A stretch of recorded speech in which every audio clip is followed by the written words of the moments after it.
Hi hello അപ്പോൾ എല്ലാവർക്കും നമ്മുടെ മറ്റൊരു പുതിയൊരു വീഡിയോയിലേക്ക് സ്വാഗതം. ഇതൊരു ചെറിയൊരു ഡേ ഇൻ മൈ ലൈഫാണ്. ഇത് അമ്മ ഉണ്ടായിരുന്നപ്പോൾ എടുത്ത വീഡിയോ ആണ്. നമുക്ക് വീഡിയോ പെൻഡിങ് ആയതുകൊണ്ടാണ് ഇടാൻ കുറച്ച് വൈകിപ്പോയത് കേട്ടോ. ഓണത്തിന് മുന്നേ എടുത്ത വീഡിയോ ആണ്. അപ്പോൾ രാവിലെ ഞാൻ കുളിച്ച് ഫ്രഷായി വന്നതിന് ശേഷം അമ്മയെ നോക്കിയപ്പോൾ അമ്മയുടെ പച്ചക്കറികളൊക്കെ അരിഞ്ഞുകൊണ്ടൊക്കെ ഇരിക്കുകയായിരുന്നു. അത് കഴിഞ്ഞിട്ട് അരിയടുപ്പത്തൊക്കെ ഇട്ടിട്ടുണ്ടായിരുന്നു. അങ്ങനെ കുക്കറിനകത്ത് ആയതുകൊണ്ട് പെട്ടെന്ന് വെന്ത് കിട്ടുമല്ലോ. അത് കഴിഞ്ഞിട്ട് പിന്നെ ഞാൻ അവിയലിനുള്ളതെല്ലാം അടുപ്പത്താക്കാനൊക്കെ ഉള്ള ഒരുക്കാണ്. അമ്മയുടെ ഞാൻ നേരത്തെ പറഞ്ഞിട്ടുണ്ട്, രാവിലെ എഴുന്നേറ്റ് ഇവിടെ നിൽക്കേണ്ട, നമുക്ക് കുറച്ച് വൈകി എഴുന്നേറ്റാൽ മതി, ഒരു തിരക്കുമില്ല. രണ്ടുപേരായതുകൊണ്ട് പെട്ടെന്ന് ജോലിയൊക്കെ തീരുമല്ലോ, വെറുതെ അമ്മ തന്നെ നിന്ന് എല്ലാം ചെയ്യണ്ട എന്ന് പറഞ്ഞതുകൊണ്ട് അമ്മ കുറച്ച് ലേറ്റ് ആയിട്ടാണ് കേട്ടോ എഴുന്നേറ്റത്. അമ്മയ്ക്ക് കാലൊക്കെ വയ്യാതൊക്കെ ഇരിക്കുകയല്ലേ, അപ്പോൾ അമ്മയും കൊണ്ടൊന്നും അധികം ചെയ്യിപ്പിക്കേണ്ട എന്ന് വിചാരിച്ചിട്ട് പിന്നെ ബാക്കിയുള്ള പണികളൊക്കെ ഞാൻ തന്നെയാണ് ചെയ്യുന്നത്. അമ്മ പിന്നെ എന്നെ ഹെൽപ്പ് ചെയ്ത് തരുന്നുണ്ട് കേട്ടോ. അങ്ങനെ അവിയലിനുള്ളത് അടുപ്പത്താക്കി. ഇനി നമുക്ക് രസം വെക്കാം. അതിന് വേണ്ടി കുറച്ച് പുളി എടുത്ത് വെള്ളത്തിൽ ഇട്ടേക്കാം നേരത്തെ തന്നെ. അത് കഴിഞ്ഞിട്ട് അടുപ്പൊഴിയുന്നതിനനുസരിച്ചിട്ട് ഓരോന്ന് വെച്ച് പോകാം എന്ന് വിചാരിക്കുന്നു. അങ്ങനെ ബ്രെഡ് ഇരിപ്പുണ്ട് കേട്ടോ രാവിലത്തേക്ക്. അതുകൊണ്ട് നമുക്ക് വേറെ രാവിലത്തെ ബ്രേക്ക്ഫാസ്റ്റിന് വേണ്ടി അങ്ങനെ പാടുപെട്ട പണികളൊന്നുമില്ല. അതുകൊണ്ട് ബ്രെഡ് വെച്ചിട്ട് ഉണ്ടാക്കാമെന്ന് വിചാരിച്ചു. ബാക്കി അതുകൊണ്ട് കുറച്ച് നമുക്ക് അവിയലും മെഴുക്കുവരട്ടിയും രസവും ആക്കാമെന്ന് വിചാരിച്ചു ഉച്ചക്കലത്തേക്ക്. അങ്ങനെ ഇത് പുളി വെള്ളത്തിൽ ഇട്ടതിന് ശേഷം മെഴുക്കുവരട്ടിക്കുള്ളത് അടുപ്പത്താക്കി. ഞാൻ ഉണ്ടാക്കുന്നത് ഇങ്ങനെയൊക്കെ കേട്ടോ. നിങ്ങൾ ഇങ്ങനെയാണ് ഉണ്ടാക്കുന്നതെന്ന് പറയണേ കേട്ടോ. മെഴുക്കുവരട്ടിക്ക് നമ്മൾ പയറും പിന്നെ സവോളയും പച്ചമുളകും കൂടെ അരിഞ്ഞതിന് ശേഷം എണ്ണ ചൂടാകുമ്പോൾ അതിനകത്ത് ഇട്ട് കൊടുത്തിട്ട് ഉപ്പും മഞ്ഞപ്പൊടിയും കൂടെ ആട്ടോ ചേർത്ത് കൊടുക്കുന്നത്. വേറെ ഒന്നും ചേർത്തെടുക്കാറില്ല. പിന്നെ ഇത് നല്ല രീതിയിൽ ഇങ്ങനെ മൊരിച്ചെടുക്കാറുണ്ട് കേട്ടോ. അന്നേരമാണ് ഇതിന് ടേസ്റ്റ് കൂടുതൽ. ആദ്യം നമ്മൾ അടച്ച് വെച്ചൊന്ന് വേവിക്കാൻ വേണ്ടി വെച്ചിട്ട് പിന്നെ ഒന്ന് വെന്ത് വരുമ്പോഴത്തേക്ക് നമ്മൾ പിന്നെ അത് തുറന്ന് വെച്ചിട്ടാണ് കുക്ക് ചെയ്യുന്നത്. അന്നേരം ആ ഒരു വെള്ളത്തിൻ്റെ ഈർപ്പമൊക്കെ വറ്റി നല്ല ഇങ്ങനെ ഡ്രൈ ആയിട്ട് വരും. ഭയങ്കര ടേസ്റ്റുമാണ്. ഇതിനകത്ത് തേങ്ങാക്കൊത്തൊക്കെ ഇട്ട് കൊടുക്കാനുള്ള നല്ല ടേസ്റ്റാണ് കേട്ടോ. തേങ്ങ ഇങ്ങനെ ചെറുതായിട്ട് കട്ട് ചെയ്ത് ഇട്ട് കൊടുക്കുമ്പോൾ നല്ല ടേസ്റ്റാണ്. അങ്ങനെ ഇത് അവിയലിൻ്റെ കഷ്ണങ്ങളൊക്കെ വെന്ത് കിട്ടിയിട്ടുണ്ട്. അങ്ങനെ അരപ്പൊന്ന് അരച്ച് നമുക്ക് ചേർത്ത് കൊടുക്കാം. ചേർത്ത് കൊടുത്തതിന് ശേഷം മെഴുക്കുവരട്ടിയും ആയി വന്നിട്ടുണ്ടായിരുന്നു. നല്ല രീതിയിലുണ്ട് മൊരിഞ്ഞൊക്കെ വന്നിട്ടുണ്ട്. ഉള്ളിയൊക്കെ മൊരിഞ്ഞ് കിടക്കുമ്പോൾ നല്ല ടേസ്റ്റാണ് കേട്ടോ ഇതിന്. അപ്പോൾ ഇതങ്ങോട്ട് മാറ്റിയതിന് ശേഷം ഇനി നമുക്ക് ആ അടുപ്പത്തോട്ട് തന്നെ രസത്തിനുള്ളത് വെക്കാം. രാവിലെ ആയതുകൊണ്ട് നല്ല തിരക്കാണ് നിങ്ങൾക്ക്, അതുകൊണ്ടാണ് ഞാൻ ഡീറ്റെയിൽ ആയിട്ട് ഒന്നും കാണിക്കുന്നത്. പിന്നെ രസത്തിൻ്റെ റെസിപ്പീസൊക്കെ ഞാൻ നേരത്തെ തന്നെ അപ്ലോഡ് ചെയ്തിട്ടുണ്ട്. അതുകൊണ്ടാണ് ഇതിനകത്ത് ഡീറ്റെയിൽ ആയിട്ട് അങ്ങനെ ഒന്നും കാണിച്ചു തരാത്തത് കേട്ടോ. അപ്പോൾ എപ്പോഴും അത് നിങ്ങളിങ്ങനെ കാണിക്കേണ്ട ആവശ്യമില്ലല്ലോ. അതുകൊണ്ട് ഞാനിങ്ങനെ ഡീറ്റെയിൽ ആയിട്ട് നിങ്ങളെ കാണിക്കുന്നില്ല. അത് നിങ്ങൾ കണ്ടാൽ മതി കേട്ടോ. കാണാത്ത ആൾക്കാർ രസത്തിൻ്റെ റെസിപ്പീസ് കണ്ടു നോക്കുക. നല്ല രസമാണ് കേട്ടോ. ഒരുപാട് പേരും നല്ല റിവ്യൂ പറഞ്ഞ ഒരു രസം തന്നെയാണ്. അടിപൊളി ടേസ്റ്റൊക്കെ തന്നെയാണ് കേട്ടോ. അതും ഒരു ഉണക്കമീനൊക്കെ ഉണ്ടെങ്കിൽ ഊണ് കുശാലാണ്. നമുക്ക് വേറെ ഒന്നും ഇല്ലെങ്കിലും ഒരു കുഴപ്പമില്ല. നല്ല ടേസ്റ്റുള്ള രസം തന്നെയാണ്. അങ്ങനെ നമ്മൾ രസത്തിന് എല്ലാം പുളിവെള്ളമൊക്കെ ഒഴിച്ച് ഒന്ന് സെറ്റാക്കി ഉപ്പൊക്കെ ഇട്ടെടുക്കുന്നുണ്ട്. ഇതൊന്ന് ചൂടായി മാത്രം വന്നാൽ മതി, തിളയ്ക്കേണ്ട ആവശ്യമില്ല കേട്ടോ. ചിലർ വന്നിട്ട് തിളച്ചേ പറ്റത്തുള്ളൂ എന്നൊക്കെ പറഞ്ഞു. അങ്ങനെയൊന്നും അല്ല, പലയിടത്തും പല രീതിയിൽ വെക്കുന്നുണ്ട്. ഇത് നമ്മൾ തിളയ്ക്കാതെ എടുക്കുന്നത് തന്നെയാണ് അതിൻ്റെ ടേസ്റ്റും മണവും ഒക്കെ നിൽക്കത്തുള്ളൂ കേട്ടോ. അങ്ങനെ നമുക്കിന്ന് രാവിലത്തേക്ക് ബ്രെഡാണെന്ന് ഞാൻ പറഞ്ഞിട്ടുണ്ടല്ലോ. ബ്രെഡ് ഒന്ന് ചൂടാക്കി എടുക്കുന്നുണ്ട്. കുഞ്ഞിന് വേറെ ഒന്നും വേണ്ട, മുട്ടയൊന്നും ചേർക്കണ്ട, ബ്രെഡ് ഇങ്ങനെ ചൂടാക്കി എടുത്താൽ മതി എന്ന് പറഞ്ഞിട്ട് നെയ്ക്കകത്ത് അങ്ങനെ നെയ്യ് തേച്ചിട്ട് ഒന്ന് ചൂടാക്കി എടുക്കുകയാണ് രണ്ട് സൈഡും. പിന്നെ ഒരു കാര്യം എന്ന് വെച്ചാൽ നമ്മളിപ്പോൾ വീഡിയോസ് ഇടാൻ പറ്റാത്തൊരവസ്ഥയാണ്. അത്രയ്ക്കുള്ള കമൻസുകളാണ് വന്നുകൊണ്ടിരിക്കുന്നത്. വേറൊന്നുമല്ല, ബോഡി ഷേമിങ് തന്നെയാണ്. ഇപ്പോൾ എൻ്റെ ശരീരത്തിലുണ്ടാവുന്ന എൻ്റെ മുഖത്തുള്ള ഈ ചുണ്ടും മൂക്കും കണ്ണൊക്കെ എനിക്കിനി അതെടുത്ത് കളഞ്ഞിട്ട് ഇനി നിങ്ങളുടെ ഇഷ്ടത്തിന് ഒന്നും വെക്കാൻ സാധിക്കത്തില്ല. അതിനിങ്ങനെ വന്നിട്ട് ഓരോ കമൻസ് ചെയ്യുന്നുണ്ട്. നീ അങ്ങനെ വെച്ചാൽ ഇങ്ങനെയാണ്, ഇങ്ങനെ എന്തിനാണ് നോക്കുന്നത്, എന്തിനാ ചുണ്ട് ഇങ്ങനെ വെക്കുന്നത്, എൻ്റെ ചുണ്ട് ഇരിക്കുന്ന രീതിയിലല്ലേ എനിക്ക് വെക്കാൻ പറ്റൂ. എനിക്കത് സെപ്പറേറ്റ് അല്ലാതെ ഇനി മാറ്റി നിങ്ങൾക്ക് വേണ്ടി വീഡിയോയ്ക്ക് വേണ്ടി കാണിക്കാൻ വേണ്ടി മാത്രം എനിക്ക് അങ്ങനെ വെക്കാൻ പറ്റത്തില്ല. അത് നിങ്ങളൊന്ന് മനസ്സിലാക്കുക. നിങ്ങളുടെ ശരീരത്തിലുള്ള ഓരോ ഭാഗങ്ങളും നിങ്ങൾക്ക് മറ്റുള്ളവരുടെ ഇഷ്ടത്തിന് വേണ്ടിയിട്ട് എടുത്ത് മാറ്റി വെക്കാൻ പറ്റത്തില്ലല്ലോ. അതുപോലെ തന്നെയാണ് എൻ്റെയും കാര്യം. എനിക്കിനി നിങ്ങളുടെ ഇഷ്ടത്തിന് വെച്ചിട്ട് എനിക്ക് മാറ്റി അങ്ങനെ വെക്കാൻ പറ്റത്തില്ല. നിങ്ങൾക്കത് കാണുമ്പോൾ എന്തെങ്കിലും ബുദ്ധിമുട്ടോ അല്ലെങ്കിൽ എന്തെങ്കിലും ഉണ്ടെങ്കിൽ നിങ്ങളത് സ്കിപ്പ് ചെയ്തിട്ട് പോവുക. നമ്മുടെ ഫാമിലി മെമ്പേഴ്സിൽ നിന്നും ഇങ്ങനെ ഒരു അഭിപ്രായം വന്നിട്ടുണ്ട്. മറ്റുള്ളവർ കുത്തി നോവിക്കുന്നത് കൂടാഞ്ഞ് നമ്മുടെ ഫാമിലി മെമ്പേഴ്സും അതിനകത്ത് വന്നിട്ട് ഇതുകൊണ്ട് ഇങ്ങനെയൊക്കെയാണ് അങ്ങനെയൊക്കെയാണ്, ആ കൊച്ചിൻ്റെ അടുത്ത് ഞാൻ അങ്ങനെ പറഞ്ഞാണ് ഇങ്ങനെ പറഞ്ഞാണ്, എങ്ങനെ പറഞ്ഞാലും എനിക്ക് എൻ്റേതായിട്ടുള്ള രീതിയിൽ നടക്കാൻ പറ്റത്തുള്ളൂ. ചില കാര്യങ്ങളൊക്കെ എനിക്ക് അങ്ങനെയാണ്. ഏജ് തോന്നിക്കുന്നു, ഓക്കെ, ഏജ് തോന്നിക്കോട്ടെ, ഏജ് ഉണ്ടെങ്കിൽ തോന്നിക്കണമല്ലോ, തോന്നിച്ചോട്ടെ, എനിക്കൊരു കുഴപ്പവും ഇല്ല. അതിനകത്ത് എനിക്ക് പറയാനുള്ള കാര്യം, എനിക്ക് ബോഡി ഷേമിങ് ഇങ്ങനെ പറയുന്ന ആൾക്കാരെ എനിക്ക് ഇഷ്ടമല്ല. ഈ കുറ്റങ്ങൾ പറയാം, മറ്റുള്ളവരുടെ കുറ്റം, ഞാൻ അങ്ങനെ ആരുടെയും കുറ്റങ്ങൾ പറയാൻ പോകാറില്ല. അതുകൊണ്ട് തന്നെ എനിക്കത് കേൾക്കുമ്പോൾ എനിക്ക് ഭയങ്കര ബുദ്ധിമുട്ടാണ് കേട്ടോ. അതിപ്പോൾ ഇനി ആരെയാണെങ്കിലും തന്നെ, ഇപ്പോൾ എന്നെ ആണെങ്കിലും മറ്റൊരാളെ പറയുന്നത് കേട്ടാലും എനിക്ക് ഭയങ്കരമായിട്ട് ദേഷ്യം വരികയും ചെയ്യും. ഞാൻ പിന്നെ അവരോട് അങ്ങനെ മിണ്ടാൻ പോകത്തുമില്ല. അതുകൊണ്ട് ഞാൻ പറഞ്ഞു വരുന്നൊരു കാര്യം, എൻ്റെ മനസ്സിനകത്ത് ഓരോരുത്തരെക്കുറിച്ചും നമ്മുടെ ഫാമിലി മെമ്പേഴ്സിനെ ആയാലും ഓരോരുത്തരെക്കുറിച്ചും എനിക്ക് ഒരുപാട് ഇഷ്ടങ്ങളും ഞാൻ ഒരുപാട് സംസാരിക്കുന്ന ആൾക്കാർ ഒരുപാട് പേരുണ്ട്. എല്ലാവരുടെയും കാര്യമൊന്നും ഞാൻ പറയുന്നില്ല. ഞാൻ ഇങ്ങനെ അധികം സംസാരിച്ച ആൾക്കാരും എൻ്റെ അടുത്ത് ഇങ്ങനെ സംസാരിച്ചിട്ടില്ല.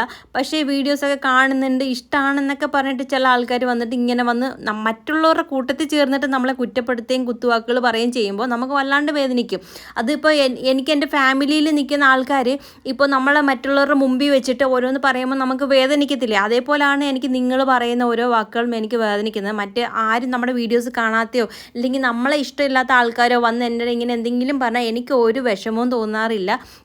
ഞാൻ പറയാനുള്ളത് തിരിച്ച് മറുപടി ഞാൻ പറഞ്ഞിരിക്കും. അതിനിപ്പോൾ ആരാണെങ്കിലും തന്നെ എനിക്ക് ഇപ്പോൾ ഞാൻ കമൻറ്റ് ബോക്സ് ഓണാക്കി ഇട്ടേക്കുന്നത് കമൻറ്റ്സ് വരാൻ തന്നെയാണ്. അതേപോലെ അത് തിരിച്ച് മറുപടി കൊടുക്കാനും എനിക്കുള്ള അവകാശമുണ്ട്. എൻ്റെ വീഡിയോയ്ക്ക് വന്നിട്ട് ഇങ്ങനെ ഒരുമാതിരി ഒരു അനാവശ്യമായിട്ടുള്ള വാക്കുകൾ പറഞ്ഞാൽ തിരിച്ച് മറുപടി കൊടുക്കും. അതിനിപ്പോൾ ആരാണെങ്കിലും തന്നെ ഞാൻ അത്ര അങ്ങ് പാവമാണെന്ന് ഞാൻ പറയത്തില്ല കേട്ടോ. ഇത് ഒരു കരണത്തടിക്കുമ്പോൾ മറ്റേ കരണം കൂടെ കാണിക്കാൻ മഹാത്മാഗാന്ധിജിയൊന്നും അല്ല ഞാനൊരു മനുഷ്യൻ, പാവപ്പെട്ട എല്ലാവരെയും പോലെ വികാരങ്ങളൊക്കെ ഉള്ള ആൾ തന്നെയാണ്. ഇത്രയും വലിയ മനസ്സൊന്നും എനിക്കില്ല കേട്ടോ. എന്തെങ്കിലും നമ്മളെ പറയുകയോ കുത്തി നോക്കുകയോ ചെയ്യുമ്പോൾ അതെല്ലാം കേട്ട് ചിരിച്ചുകൊണ്ട് നിൽക്കാൻ എന്നെ കൊണ്ട് പറ്റത്തില്ല. മറുപടി പറയുക തന്നെ ചെയ്യും. ഈ ഒരു കാര്യം പറഞ്ഞതിൻ്റെ പേരിൽ എനിക്ക് നെഗറ്റീവ് വന്നാലും എനിക്കത് വിഷയമില്ല. എനിക്ക് എൻ്റേതായിട്ടുള്ള ഈ കാര്യം പറഞ്ഞു, ഞാൻ ലൈഫ് സ്റ്റൈലാണ് ചെയ്യുന്നത്. അപ്പോൾ ഞാൻ എങ്ങനെയാണെന്ന് നിങ്ങൾക്കത് മനസ്സിലാവാൻ വേണ്ടിയിട്ടാണ് ഓരോ വീഡിയോയിലും ഞാൻ പറയുന്നത്. എനിക്ക് ഇങ്ങനെയുള്ള മാനസികാവസ്ഥയൊക്കെ ഉണ്ട്. എനിക്ക് ഒരുപാട് പ്രശ്നങ്ങളും നമുക്ക് ചിലപ്പോൾ ടെൻഷനും കാര്യങ്ങളൊക്കെ ആയിട്ടിരിക്കുന്ന സമയത്തായിരിക്കും ഇങ്ങനെയുള്ള കമൻറ്റ്സ് വരുന്നത്. അത് കാണുമ്പോൾ നമുക്ക് വല്ലാണ്ട് സങ്കടം തോന്നും. ഈ കമൻറ്റ്സ് വന്നപ്പോൾ എനിക്ക് അത്രത്തോളം സങ്കടപ്പെട്ടിരുന്ന സമയത്തായിരുന്നു ഇതൊക്കെ ഞാൻ കണ്ടത്. എന്നിട്ട് എനിക്ക് അത്രത്തോളം സങ്കടം തോന്നി, ഞാൻ ഇരുന്ന് കരഞ്ഞിട്ടുണ്ട്. ഇനിയൊരു കാര്യം ഞാൻ പറയാം, നമ്മുടെ ഫാമിലി മെമ്പേഴ്സ് അങ്ങനെ ഇതോട്ട് പറഞ്ഞാൽ സത്യമായിട്ട് ഞാൻ ഫാമിലി മെമ്പേഴ്സൊന്നും ഞാൻ നോക്കത്തില്ല, ബ്ലോക്ക് ചെയ്യും. നിങ്ങൾക്ക് എന്നോട് ഇഷ്ടക്കേടുണ്ടായാലും ഇഷ്ടം തോന്നിയാലും ഞാനൊരു കാര്യം പറയുന്നത് വെച്ചാൽ പിന്നെ നമ്മൾ അയ്യോ അങ്ങനെ ചെയ്തല്ലോ, ആ കൊച്ചിനെ അങ്ങനെ ചെയ്തു ഇങ്ങനെ ചെയ്തു അങ്ങനെ പറയാതിരിക്കാൻ വേണ്ടിയാണ് നേരത്തെ പറഞ്ഞത്. എനിക്ക് ഇഷ്ടക്കേട് തോന്നിയാൽ ഞാൻ അത് ബ്ലോക്ക് ചെയ്യും. പിന്നെ ഓരോ കാര്യങ്ങൾ നമ്മുടെ അടുത്ത് പറഞ്ഞു തരുന്നുണ്ട് ഓരോ ചേച്ചിമാരൊക്കെ, മോളെ അങ്ങനെയല്ല ചെയ്യുന്നത്, അത് നിനക്ക് ചേരുന്നില്ല, ഇതില്ലെങ്കിൽ ചേരുന്നില്ല എന്ന് പറയുമ്പോൾ നമ്മൾ ആ ഒരു സെൻസിൽ എടുക്കാറുണ്ട്. ഓക്കെ ചേച്ചി, ഇനി നോക്കാം, ഇനി ശ്രദ്ധിക്കാം എന്ന് ഞാൻ പറയാറുണ്ട്. ചിലർ വന്നിട്ട് ഇത് ഭയങ്കര ആജ്ഞാപിക്കുന്ന രീതിയിൽ പറയും, നീ എന്തൊരു കോപ്രായ കാണിക്കുന്നത്, അങ്ങനെ ഇങ്ങനെയൊക്കെ പറയുമ്പോൾ ആർക്കാണെങ്കിലും സ്വാഭാവികമായിട്ട് ദേഷ്യം വരും. നിങ്ങൾക്ക് എന്താ ദേഷ്യം വരത്തില്ലേ? എനിക്കും വരും. എനിക്ക് ചിലതൊക്കെ ഞാനത് കണ്ടില്ല എന്ന് വെക്കും. 2-3 തവണ ഞാൻ കണ്ടില്ല എന്ന് പറഞ്ഞ് വിടും കേട്ടോ. ഓരോ മെസ്സേജൊക്കെ കമൻറ്റ്സൊക്കെ വരുമ്പോൾ വീണ്ടും അത് വരുമ്പോൾ അതിന് റിപ്ലൈ കൊടുത്തില്ലെങ്കിൽ എനിക്കൊരു മനസ്സമാധാനക്കേടാണ്. അതുകൊണ്ടാണ് റിപ്ലൈ കൊടുക്കുന്നത്. അപ്പോൾ ഇതൊക്കെയാണ് എനിക്ക് നിങ്ങളുടെ അടുത്ത് പറയാനുള്ളത്. അപ്പോൾ എല്ലാം മനസ്സിലായി എന്ന് വിചാരിക്കുന്നു. അങ്ങനെ അമ്മ ഇന്ന് പോകുന്ന ദിവസമായിരുന്നു കേട്ടോ. അമ്മ പോകാനിറങ്ങി, അങ്ങനെ ഫുഡൊക്കെ കഴിച്ചു. അങ്ങനെ അമ്മ പോയി. അത് കഴിഞ്ഞിട്ട് ഞാൻ അമ്മയെ കൊണ്ടുവന്ന് റോഡിൽ ആക്കി ബസ് കയറ്റി വിട്ടു. അമ്മ അങ്ങനെ അന്ന് ഓട്ടോ വിളിച്ച് വന്നുകൊണ്ട് അമ്മയ്ക്ക് ബസ് എവിടെ നിന്നാൽ കയറേണ്ടതെന്നൊന്നും അങ്ങനെ കറക്റ്റായിട്ട് അറിയത്തില്ല, ആദ്യമായിട്ട് വന്നതല്ലേ. അങ്ങനെ പിന്നെ അമ്മയെ കൊണ്ട് ബസ് കയറ്റി വിട്ടിട്ട് ഞാൻ പിന്നെ നേരെ വീട്ടിൽ വന്നിട്ട് ഇവിടേക്കൊന്ന് തുടച്ച് വൃത്തിയാക്കുന്നുണ്ട്. എല്ലായിടമൊന്നും ഇല്ല, ഹോള് മാത്രം ഒന്ന് തുടയ്ക്കുന്നുണ്ട്. എന്തെന്ന് വെച്ചാൽ നമുക്ക് തുടച്ച് കഴിഞ്ഞിട്ട് കുറച്ച് പരിപാടി ഉണ്ട് കേട്ടോ. അതിന് വേണ്ടിയിട്ടാണ് ഇവിടേക്കൊന്ന് തുടച്ച് വൃത്തിയാക്കുന്നത്. എപ്പോഴും ഇങ്ങനെ ചവിട്ടി കയറുന്നതുകൊണ്ട് അഴുക്കാവുമല്ലോ. പുറത്ത് നല്ല പൊടിയാണ്. ഫ്രണ്ടിലിങ്ങനെ കുറച്ച് സ്ഥലത്ത് ഇങ്ങനെ മണ്ണ് കൊണ്ടുവന്ന് ഇടുന്നുണ്ട് കേട്ടോ. അപ്പോൾ ആ മണ്ണിടുമ്പോൾ നമുക്ക് തൊട്ടൊരു മതിലിങ്ങനെ പൊങ്ങി നിൽക്കുകയാണെങ്കിലും ആ പൊടികളെല്ലാം കൂടി നമ്മുടെ സിറ്റൗട്ടിലോട്ട് ഇങ്ങനെ കയറും. അത് പിന്നെ കതവ് എപ്പോഴും അടഞ്ഞ് തന്നെ ഇടുന്നത്, പക്ഷേ എങ്ങനെ കയറി വരുന്നതെന്ന് അറിയത്തില്ല. അകത്തെല്ലാം നല്ല രീതിയിൽ പൊടിയാണ് കേട്ടോ. അങ്ങനെ പിന്നെ ഇത് അവിടേക്ക് തുടച്ചിട്ട് ഒന്ന് ഉണങ്ങട്ടെ. ആ ഒരു സമയം കൊണ്ട് നമുക്കിനി തുണികളൊക്കെ ഒന്ന് എടുത്ത് നോക്കാം. നമ്മൾ സ്റ്റിച്ച് ചെയ്യാനുള്ള തുണികളാണ് കേട്ടോ. അപ്പോൾ ഞാനിത് തൊട്ടിട്ടേ ഇല്ലായിരുന്നു. അപ്പോൾ ലാസ്റ്റ് സമയത്താണ് ഞാൻ സ്റ്റിച്ച് ചെയ്തതൊക്കെ കേട്ടോ. അപ്പോൾ ഇതാണ് ഞാൻ സ്കേർട്ടിനും ടോപ്പിനും എടുത്ത മെറ്റീരിയൽ. നിങ്ങൾ ഓൾറെഡി കണ്ടു കാണും, നമ്മൾ വീഡിയോസ് ഇട്ടിട്ടുണ്ടായിരുന്നല്ലോ സ്റ്റിച്ച് ചെയ്തതിന് ശേഷം ഓണത്തിൻ്റെ വീഡിയോസൊക്കെ. ഇത് സ്കേർട്ടിനുള്ളതാണ്. 4 മീറ്റർ കറക്റ്റായിട്ടുണ്ടായിരുന്നു. കുറേ പേര് ചോദിച്ചായിരുന്നു എത്ര മീറ്റർ ഉണ്ടെന്ന്. 4 മീറ്റർ ഉണ്ടായിരുന്നു കേട്ടോ. ഇത് നല്ല മെറ്റീരിയൽ, എനിക്ക് അത്യാവശ്യം നല്ല മെറ്റീരിയലായിട്ട് തന്നെയാണ് തോന്നിയത്. പിന്നെ സിൽക്കിൻ്റെ മെറ്റീരിയൽ ആകുമ്പോൾ നൂലിങ്ങനെ വരുമല്ലോ, അത്രയേ ഉള്ളൂ. അല്ലാതെ വേറെ ഒരു പ്രശ്നമില്ല. ഇത് നമ്മൾ ശരിക്കും സ്റ്റിച്ച് ചെയ്തിട്ട് അയൺ ചെയ്ത് കഴിയുമ്പോഴാണ് ഇതിൻ്റെ ഭംഗി നന്നായിട്ട് അറിയുന്നത്. ആ ഒരു എന്താ പറയുക, ആ ബോർഡറൊക്കെ നല്ല രസമാണ് അയൺ ചെയ്ത് കഴിയുമ്പോഴത്തേക്ക്. എനിക്ക് സ്റ്റിച്ച് ചെയ്തതിനേക്കാളും മുന്നത്തേക്കാളും എനിക്ക് പിന്നീട് അത് കഴിഞ്ഞ് എല്ലാം അയൺ ചെയ്ത് എല്ലാം കഴിഞ്ഞതിന് ശേഷമാണ് എനിക്ക് ആ ഒരു സ്കേർട്ടും ടോപ്പും, അതായത് ധാവണി സെറ്റൊക്കെ എനിക്ക് ഭയങ്കരമായിട്ട് ഇഷ്ടപ്പെട്ടു. അങ്ങനെ ഓരോന്നും ഭയങ്കരമായിട്ട് ഇഷ്ടപ്പെട്ടത് എനിക്ക് ആ ഒരു സമയത്തായിരുന്നു കേട്ടോ. അങ്ങനെ ഞാനൊന്ന് അളന്ന് നോക്കുന്നുണ്ടായിരുന്നു. 4 മീറ്റർ ഇട്ടിട്ടുണ്ട് കേട്ടോ. കറക്റ്റ് 4-ൽ നിന്ന് ഇച്ചിരിയും കൂടി ഉണ്ട് കേട്ടോ. അപ്പോൾ നമുക്ക് അത്യാവശ്യം നല്ല രീതിയിൽ എൻ്റെ വണ്ണത്തിനുള്ളവർക്ക് നല്ല രീതിയിൽ തയ്ക്കാനുള്ളത് ഉണ്ട്. പിന്നെ ബാലൻസ് അതിനകത്ത് ഉണ്ടായിരുന്നു. നമ്മൾ അതിൻ്റെ മുകളിലൊക്കെ കട്ട് ചെയ്യുന്ന നല്ല ലെങ്ത് കൂടുതലുള്ള ആൾക്കാർക്കും പറ്റും കേട്ടോ. കാരണം അത്രത്തോളം സ്കേർട്ടിന് ലെങ്ത് ഉണ്ടായിരുന്നു. പിന്നെ അതിൻ്റെ ധാവണിയാണെങ്കിൽ എനിക്ക് കറക്റ്റാണ്. എൻ്റെ ഹൈറ്റിനും എൻ്റെ വണ്ണത്തിനുമുള്ള ആൾക്കാർക്ക് അത് കറക്റ്റായിരിക്കും. നിങ്ങൾ ആ വീഡിയോ കാണുമ്പോൾ മനസ്സിലാവും. മുട്ടിന് താഴെ വരെ ധാവണിയുടെ ലെങ്ത് ഉണ്ടായിരുന്നു. ചിലവർ ലെങ്ത് ഇല്ല, ദുപ്പട്ടയ്ക്ക് അധികം ലെങ്ത് ഇല്ല എന്നൊക്കെ ഇങ്ങനെ പറഞ്ഞിട്ടുണ്ടായിരുന്നു കേട്ടോ. ഞാൻ അതിൻ്റെ പിന്നെ അൺബോക്സിങ് ഇട്ടുന്ന സമയത്ത്. പക്ഷേ എനിക്ക് കറക്റ്റാണ്. ചില ഹൈറ്റും ഒരുപാട് വണ്ണമുള്ളവർക്ക് ചിലപ്പോൾ എത്തത്തില്ലായിരിക്കും. എനിക്ക് പക്ഷേ ഓക്കെയാണ് കേട്ടോ. എൻ്റെ ഹൈറ്റിനും വണ്ണത്തിനും ഓക്കെയാണ്. പിന്നെ ഇതിൻ്റെയൊക്കെ കട്ടിങ് വീഡിയോയും സ്റ്റിച്ചിങ് വീഡിയോയും ഞാൻ നല്ലപോലെ എടുത്തിട്ടൊന്നുമില്ല. നല്ല പാടാണ് കേട്ടോ. ഞാനിത് നിലത്തിട്ടാണ് കട്ട് ചെയ്യാൻ പോകുന്നത്. അപ്പോൾ ഒരാൾ എടുക്കാനുണ്ടെങ്കിൽ നമുക്ക് എളുപ്പമായിരുന്നു. പക്ഷേ എനിക്ക് എടുക്കാനില്ല. ഞാൻ ഇരുന്നിട്ട് സ്റ്റാൻഡിൽ വെച്ചിട്ടല്ലേ ഞാൻ വീഡിയോസൊക്കെ എടുക്കുന്നത്. അപ്പോൾ ഒരുപാട് പേരും കട്ടിങ്ങും അതിൻ്റെ സ്റ്റിച്ചിങ്ങൊക്കെ ഇടണേന്ന് പറഞ്ഞു. ഡീറ്റെയിൽ ആയിട്ട് കാണിക്കുന്നില്ല. പിന്നെ ഞാൻ കുറേശ്ശെയൊക്കെ കാണിക്കാം. ഞാനാ ചെയ്തത് നിങ്ങൾക്കത് മനസ്സിലാവണമല്ലോ. അതിന് വേണ്ടിയിട്ട് കുറേശ്ശെയൊക്കെ എടുത്തിട്ടുണ്ട്. അപ്പോൾ ഞാൻ നിലത്ത് ഇരുന്നതിന് ശേഷം പിന്നെ അവിടുന്ന് പിന്നെയും എഴുന്നേക്കണം. അത് നമുക്ക് ടേബിൾ ഇല്ല കേട്ടോ. നമുക്ക് ഈ ഫുഡ് കഴിക്കുന്ന ടേബിളല്ലേ ഉള്ളൂ. അതിലെ പ്ലാസ്റ്റിക്കിൻ്റെ ആയതുകൊണ്ട് ഇങ്ങനെ വെള്ളം പോലെ ഇങ്ങനെ കിടക്കുകയാണ്. അതിനകത്തിട്ട് കട്ട് ചെയ്യാനൊക്കെ എനിക്കൊരു ബുദ്ധിമുട്ടാണ്. അതുകൊണ്ട് നിലത്താകുമ്പോൾ നിരപ്പുള്ള സ്ഥലമല്ലേ. അപ്പം പണ്ട് തൊട്ടേ ഞാൻ നിലത്തിരുന്നൊക്കെ കേട്ടോ കട്ട് ചെയ്യുന്നത്. പക്ഷേ എനിക്ക് നിലത്തിരുന്ന് കട്ട് ചെയ്തപ്പോൾ ഇപ്പോൾ എനിക്ക് നല്ല ബാക്ക് പെയിൻ ഉണ്ടായിരുന്നു കേട്ടോ. ഇങ്ങനെ നമ്മളിങ്ങനെ ആഞ്ഞിരുന്നല്ലേ കട്ട് ചെയ്യുന്നത്. അതനുസരിച്ചിട്ട് ബുദ്ധിമുട്ടുണ്ട്. അതിൻ്റെ കൂട്ടത്തിൽ എനിക്ക് എഴുന്നേറ്റ് വീഡിയോ ഓണാക്കും, പിന്നെ ഓഫാക്കും. അങ്ങനെ ഓണാക്കിയിട്ട് അങ്ങനെ ഇങ്ങനെ ഇരിക്കാൻ പറ്റത്തില്ല. സ്റ്റോറേജിൻ്റെ പ്രശ്നം വരും. അപ്പോൾ വീഡിയോ ഇങ്ങനെ പൊയ്ക്കൊണ്ടേയിരിക്കും. അതുകൊണ്ട് നമുക്ക് കുറച്ച് നമ്മൾ ഇടയ്ക്കിടയ്ക്ക് കട്ട് ചെയ്തല്ലേ എടുക്കേണ്ടുന്നത്. അതുകൊണ്ട് എനിക്ക് എടുക്കാൻ പറ്റാത്തതുകൊണ്ട് ഞാൻ കുറേശ്ശെയൊക്കെ നിങ്ങളെ കാണിക്കുന്നുള്ളൂ കേട്ടോ. അല്ലാണ്ട് ഞാൻ ഡീറ്റെയിൽ ആയിട്ട് എടുക്കുന്നില്ല. അല്ലെങ്കിൽ ഡീറ്റെയിൽ ആയിട്ട് എനിക്ക് നിങ്ങളുടെ അടുത്തത് കാണിച്ച് പറഞ്ഞ് എനിക്ക് മനസ്സിലാക്കി തരാൻ എനിക്ക് അറിയില്ല. ഞാൻ അത്രത്തോളം വലിയ എക്സ്പേർട്ടൊന്നും അല്ല തയ്ക്കുന്നതിന്. എനിക്ക് എൻ്റെ അറിവിൽ ഞാൻ സ്റ്റിച്ച് ചെയ്യാറുണ്ട്. എനിക്കത് ഓക്കെ ആയിട്ട് വരാറുമുണ്ട് കേട്ടോ. അപ്പോൾ ഇതാ തുണിയെല്ലാം വെട്ടി വെച്ചതിന് ശേഷം പിന്നെ ഫുഡ് കഴിക്കാൻ പോയി. അപ്പോൾ ഞാൻ 2-3 കാന്താരി മുളകും കൂടെ എടുത്തിട്ടുണ്ട് കേട്ടോ. എനിക്ക് ഭയങ്കര ഇഷ്ടമാണ് ഈ കാന്താരി മുളക് കടിച്ചുകൂട്ടി ചോറിനാൻ, പഴങ്കഞ്ഞി കുടിക്കാൻ. അയ്യോ, രക്ഷയില്ലാത്ത ടേസ്റ്റാണ് കേട്ടോ. അപ്പോൾ ഈ ഉണ്ടമുളകുണ്ടല്ലോ, നിങ്ങളുടെ നാട്ടിൽ അതിന് എന്താ പറയുക? നല്ല മണമുള്ള മുളകുണ്ടല്ലോ, എന്താ പറയുകയെന്ന് വെച്ചാൽ കമൻറ്റ് ചെയ്യാം കേട്ടോ. അപ്പോൾ അതും കൂടെ ചേർത്ത് കഴിക്കാനും നല്ല ടേസ്റ്റാണ്. കറികൾക്ക് ഇടാനും നല്ല മണമൊക്കെയാണ് കേട്ടോ. അങ്ങനെ ഇതാ ഫുഡെല്ലാം കഴിച്ച് കഴിഞ്ഞിട്ട് നമ്മൾ ചിക്കൻ കുറച്ച് ഇരിപ്പുണ്ടായിരുന്നു. അതെടുത്ത് നമുക്കൊന്ന് റെഡിയാക്കാൻ വേണ്ടിയിട്ടാണ്. ആദ്യം കുറച്ച് മല്ലിയില, പച്ചമുളക്, ഇഞ്ചി വെളുത്തുള്ളി പേസ്റ്റ്, ചെറിയ ജീരകം, തൈര് ഇതെല്ലാം കൂടെ ചേർത്ത് മിക്സിയുടെ ജാറിനകത്തോട്ട് നല്ല രീതിയിൽ പേസ്റ്റ് രൂപത്തിൽ അരച്ചെടുക്കണം. ഇത് നമ്മുടെ വിജയ് സേതുപതി സാറുണ്ടല്ലോ, ആ സാറിൻ്റെ റെസിപ്പീസാണ്. അപ്പോൾ ചിക്കൻ വെച്ചിട്ട് അടിപൊളി ഒരു ഐറ്റം തന്നെയാണ് കേട്ടോ. അപ്പോൾ ഒരു വെറൈറ്റി ടേസ്റ്റാണ് ഇതിന് കേട്ടോ. അങ്ങനെ നമ്മൾ വൃത്തിയാക്കി വെച്ചിരുന്ന ചിക്കനകത്തോട്ട് ഈ മസാലയും ചേർത്തിട്ട് ഉപ്പും ചേർക്കുക. കോൺഫ്ലവറാണ് കേട്ടോ. 1-2 ടേബിൾ സ്പൂൺ ടീസ്പൂൺ ചേർത്താൽ മതി. അതും കൂടെ ചേർത്ത് നല്ല രീതിയിൽ മിക്സ് ചെയ്യണം. കൈകൊണ്ട് നല്ല രീതിയിൽ മിക്സ് ചെയ്ത് കൊടുക്കുക. കൈകൊണ്ട് മിക്സ് ചെയ്താൽ ഇത് കറക്റ്റായിട്ട് കിട്ടത്തുള്ളൂ കേട്ടോ. അപ്പോൾ നന്നായിട്ട് ആ ഒരു മസാലയൊക്കെ ചിക്കനകത്ത് പിടിക്കുന്ന രീതിയിൽ നന്നായിട്ട് മിക്സ് ചെയ്തതിന് ശേഷം ഇത് നമുക്ക് അടച്ച് ഫ്രിഡ്ജിൽ വെക്കാം. ഇത് കുറേ നേരം ഇരിക്കുമ്പോൾ നല്ലതാണ്. ഒരു അരമണിക്കൂറെങ്കിലും വെക്കണം. ഞാനൊരു 2-3 മണിക്കൂർ വെച്ചിട്ടുണ്ടായിരുന്നു കേട്ടോ. അപ്പോൾ നല്ല അരപ്പൊക്കെ പിടിക്കും. അത് വെച്ചിട്ട് ഞാൻ പിന്നെ കുളിക്കാനൊക്കെ പോയി. അത് കഴിഞ്ഞിട്ട് പിന്നെ വൈകുന്നേരം കുഞ്ഞൻ വരുന്നതിന് മുന്നായിട്ടാണ് പിന്നെ റെഡിയാക്കി എടുക്കാൻ തുടങ്ങിയത്. അപ്പോൾ എന്താ വെളിച്ചെണ്ണയാണ് ഒഴിച്ചു കൊടുക്കുന്നത് കേട്ടോ. ഒരു പാൻ വെച്ച് വെളിച്ചെണ്ണ ഒഴിക്കുക. അത് ചൂടാകുമ്പോഴത്തേക്ക് ഈ ചിക്കൻ അതിനകത്തോട്ട് ഓരോന്ന് പറക്കി ഇട്ട് കൊടുക്കുക. പിന്നെ നമ്മൾ ദോശ ഉണ്ടാക്കാൻ വേണ്ടിയിട്ട് മാവ് ഒന്ന് കലക്കി എടുക്കുന്നുണ്ട് കേട്ടോ.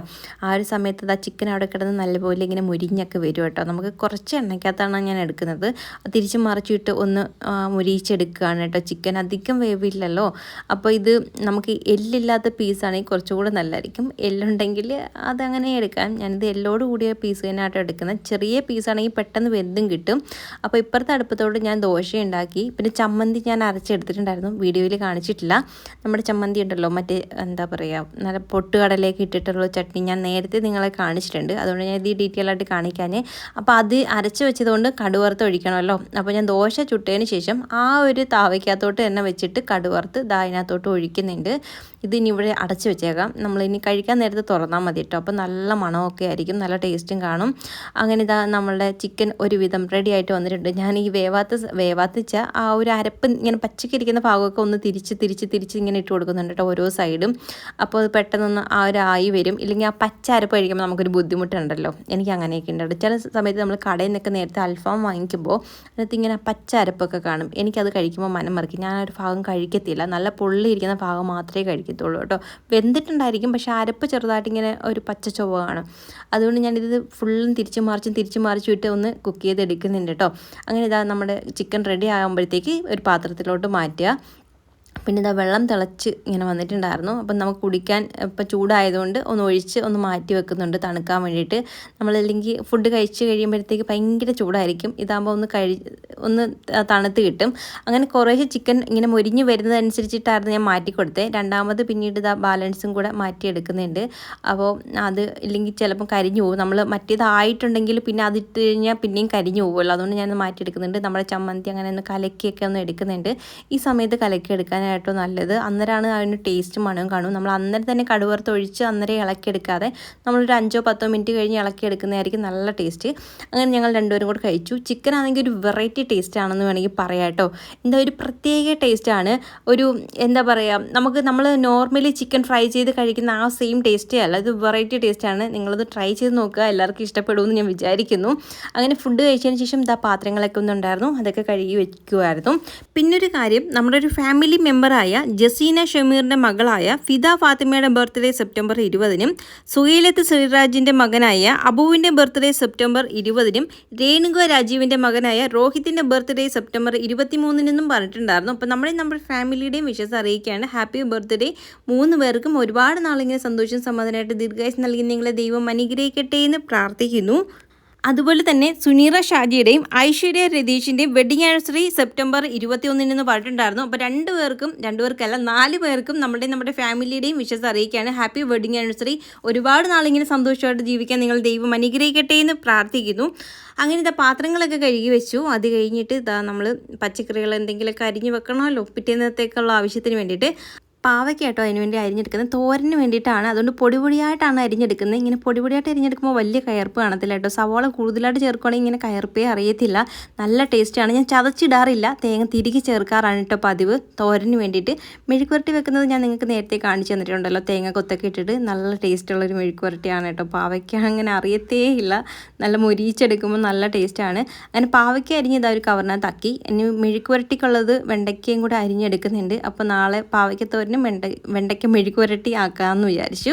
പിന്നെ നമ്മുടെ വീഡിയോസൊക്കെ ഇഷ്ടപ്പെടുവാണെങ്കിൽ ലൈക്ക് ചെയ്യാനും കമൻറ്റ് ചെയ്യാനും മറക്കരുത്. ഇഷ്ടപ്പെടുവാണെങ്കിൽ മാത്രം ചെയ്താൽ മതി കേട്ടോ. അപ്പോൾ ഇത്രയൊക്കെ ഉള്ളൂ. ടാറ്റാ.